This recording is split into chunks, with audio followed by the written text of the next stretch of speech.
En ce temps-là, Jésus disait à ses disciples, « Il est inévitable qu'il arrive des scandales qui entraînent au péché, mais malheureux à celui par qui ils arrivent. Si on lui attachait au cou une meule de moulin et qu'on le précipite à la mer, ce serait mieux pour lui que d'entraîner au péché un seul de ses petits.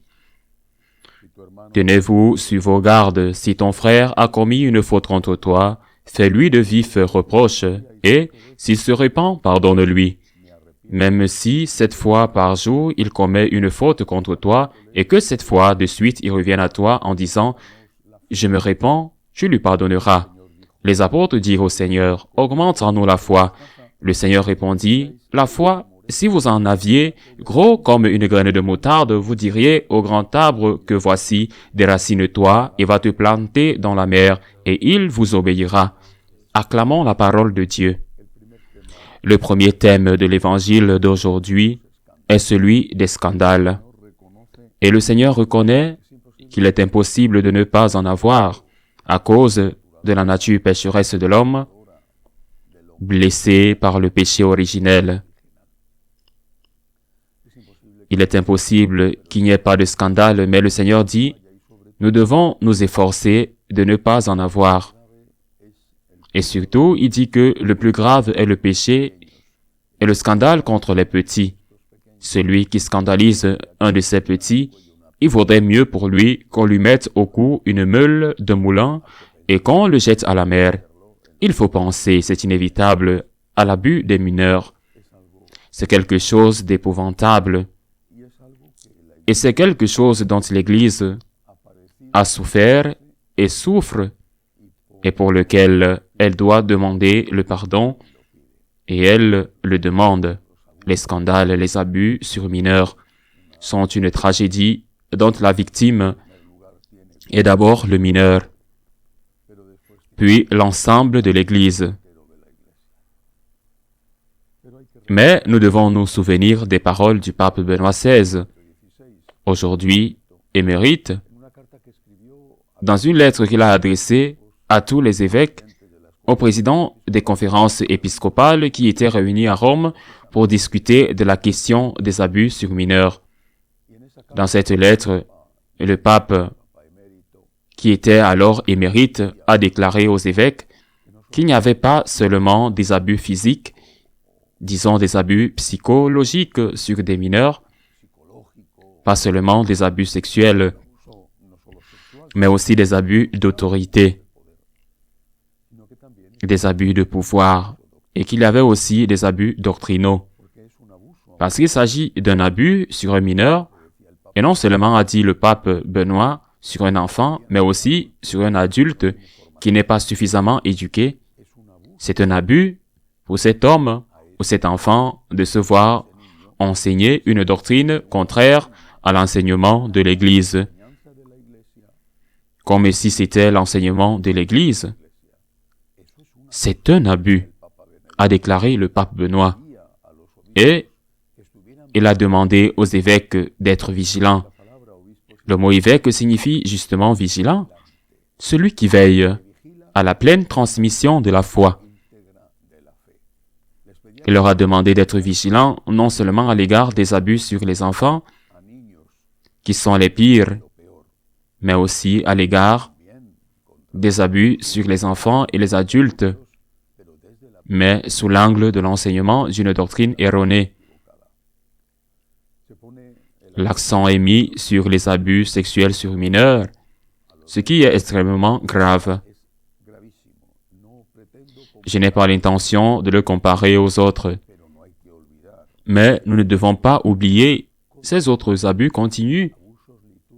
Les abus liturgiques, les abus commis lorsque le prêtre, dans un geste de cléricalisme doctrinal, empêche les fidèles de faire ce qu'ils ont le droit de faire. Par exemple, recevoir la communion dans la bouche. Abus doctrinaux lorsque le contraire de ce que l'Église enseigne est enseigné dans la catéchèse aux enfants et dans les homélies, ou lorsque le contraire de ce que l'Église enseigne est pratiqué. L'Évangile a plus de choses. Il dit, si ton frère t'offense, reprends-le. Eh bien, s'il se répand, tu lui pardonnes. Et s'il t'offense 7 fois par jour, et que cette fois il répète, je me répands, tu dois me pardonner. Voilà une chose importante. S'il se répand, dit-il. Et s'il ne se répand pas, s'il se répand, c'est déjà difficile. Et s'il ne se répand pas, dois-tu pardonner à celui qui ne se répand pas?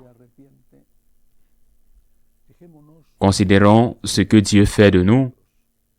Nous ne pouvons même pas imaginer que Dieu ne nous pardonne pas. Et pourtant, si nous ne nous repentons pas, nous ne recevons pas le pardon. Il s'agit là d'une distinction importante. Le pardon donné est une chose, le pardon reçu en est une autre. Le pardon donné part de la victime. Le pardon reçu vient de l'agresseur. Vous devez toujours pardonner. Celui qui vous a blessé ne recevra pas votre pardon s'il ne se répand pas. Mais le pardon vient déjà de vous. Le pardon de Dieu est toujours sur notre peau. Et ce n'est que lorsque nous ouvrons la porte de notre cœur que nous le laissons entrer. Pourquoi? Parce que Dieu ne veut pas nous faire violence. Il ne veut pas forcer notre volonté. Il respecte notre liberté. Il veut nous pardonner. Il nous pardonne. Il nous a déjà pardonné, mais nous ne recevons pas ce pardon tant que nous ne disons pas à nous-mêmes « Je suis désolé, je suis désolé ». Et c'est notre problème, pas le sien. Ce n'est pas le problème de Dieu. Ce n'est pas le problème de la victime. C'est le problème de l'agresseur. C'est le problème de l'offenseur. Mais que se passe-t-il lorsque la victime pardonne? Elle retrouve la paix. Elle n'a plus en elle l'amertume. Elle n'a plus en elle la haine qui empoisonne son âme, qui la blesse. Et vous blesse avec l'offense. Vous vous blessez vous-même en ne pardonnant pas. Vous vous consacrez à mâcher cette offense, à y penser, à la ruminer. Vous vous empoisonnez en vous souvenant de l'offense, qui était sûrement vraie, mais maintenant, c'est à vous de décider si elle continue à vous blesser. C'est pourquoi le Seigneur, non seulement pour le bien du prochain, et c'est cela qu'il faut comprendre, mais pour notre bien propre, il nous dit, pardonne, guéris-toi de la blessure qui t'a été infligée, pardonne pour ton propre bien.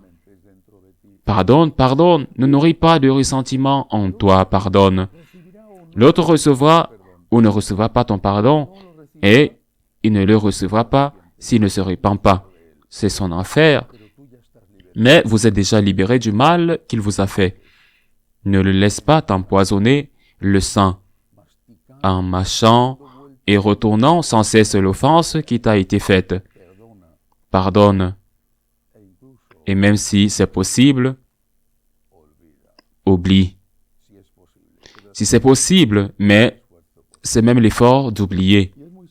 Et il est très significatif qu'après avoir dit cela, après avoir dit qu'il faut pardonner jusqu'à 70 fois, 7 fois, les apôtres ne disent pas à Jésus, augmente notre amour, mais augmente notre foi. Et pourquoi la foi? Nous pensons que la foi est une question intellectuelle, qu'il s'agit de croire des dogmes, et pourtant, les apôtres avaient raison de dire « augmente notre foi ». Parce que, premièrement, la foi est liée aux œuvres. Elle est liée à la vie. Et deuxièmement, La foi a une dimension affective. C'est la confiance. Augmente notre foi, Seigneur. Augmente notre confiance en toi, pour que nous ayons confiance en tes paroles, pour que nous ayons confiance que ce que tu nous enseignes est le meilleur et que c'est le mieux pour le monde. Qu'il y ait la paix, c'est le mieux pour les familles. Que les querelles soient oubliées, mais c'est le mieux pour moi. C'est le meilleur pour moi. Je veux te faire confiance, Seigneur, et je sais que lorsque tu me demandes de pardonner, tu le fais non seulement pour mon agresseur, mais aussi pour moi. Parce qu'il est bon pour moi de pardonner. Alors, Seigneur, augmente mon amour et augmente la foi qui précède l'amour. Ainsi soit-il.